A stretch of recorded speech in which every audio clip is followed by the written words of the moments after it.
Gwapo na ang Davao, mas musamot na kagwapo, kay umaloing Ginoo na mas inday, unya ako magtanaw na lang sa akong syudad ni Adto, usa ka sibilyan, di naman ko makahilabot sa gobyerno, apan ingnon tamo, usbo nako ni Adto kada kampanya, hantod karon ako magpabiling inyong sulugoon.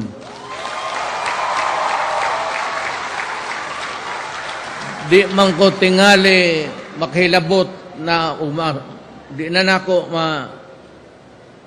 I cannot advise anymore each of my children. Naa na sila ilang kaugalingong panghuna-huna o usahay, tambakan nimo, magkadiferensya lang mo.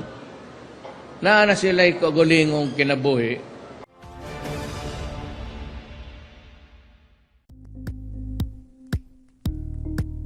Thank you for watching Politico TV. Please like and subscribe to our channel for more videos.